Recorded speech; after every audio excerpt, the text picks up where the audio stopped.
ಮಾಧವ ತೀರ್ಥ ಶ್ರೀಪಾದಂಗಳವರು ಅನೇಕ ಕಡೆಗೆ ಸಂಚಾರವನ್ನ ಮಾಡ್ತಾ ವಾದಿಗಳ ನಿಗ್ರಹವನ್ನ ಮಾಡಿದ್ದಾರೆ. ಶ್ರೀಮದಾಚಾರ್ಯರ ಸಿದ್ಧಾಂತದ ಪ್ರಚಾರವನ್ನು ಮಾಡಿದ್ದಾರೆ.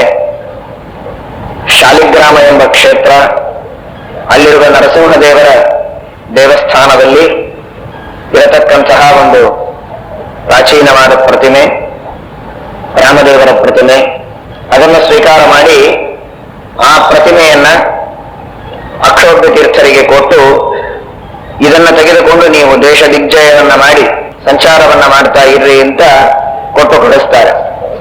ಅದೇ ಇವತ್ತು ವಂಶರಾಮದೇವರ ಪ್ರತಿಮೆ ಎಂಬುದಾಗಿ ಪ್ರಸಿದ್ಧವಾಗಿದೆ. ಮೂಲ ರಾಮದೇವರು, ದಿಗ್ವಿಜಯ ರಾಮದೇವರು, ಮೂಲ ಸೀತಾದೇವಿಯರು ಹಾಗೂ ವ್ಯಾಸಮಷ್ಟಿಗಳು ಇವುಗಳಿಗೆ ಮುಖ್ಯ ಸಂಸ್ಥಾನ ಪ್ರತಿಮೆಗಳು ಅಂತ ಕರೀತಾರೆ. ವಂಶರಾಮದೇವರು ಹಾಗೂ ವಿಠ್ಠಲ ದೇವರು ಇವರಿಗೆ ಅನುಸಂಸ್ಥಾನ ಪ್ರತಿಮೆಗಳು ಅಂತ ಹೇಳುವಂತಹ ಪದ್ಧತಿ.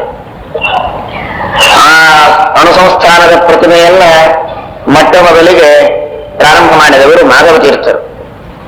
ಆ ಅನುಸಂಸ್ಥಾನದ ಪ್ರತಿಮೆ ವಂಶರಾಮದೇವರು ಅದು ಪ್ರಾಚೀನವಾದದ್ದೇ. ಶಾಲಿಗ್ರಾಮ ಕ್ಷೇತ್ರದಲ್ಲಿರುವ ನರಸಿಂಹದೇವರ ದೇವಸ್ಥಾನದಲ್ಲಿ ಇರುವಂತಹ ಪ್ರತಿಮೆ ಅದು. ಆ ಪ್ರತಿಮೆಯನ್ನ ತೆಗೆದುಕೊಂಡು ಅದನ್ನ ತಾವು ವಿಶೇಷವಾಗಿ ಪುನಃ ಪ್ರತಿಷ್ಠಾಪನೆ ಮಾಡಿ ಅಕ್ಷೋಭ್ಯ ತೀರ್ಥರಿಗೆ ಸಂಚಾರ ಮಾಡಿ ದೇಶ ದಿಗ್ವಿಜಯ ಮಾಡುವುದಕ್ಕಾಗಿ ಕೊಟ್ಟು ಕಳಿಸ್ತಾರೆ.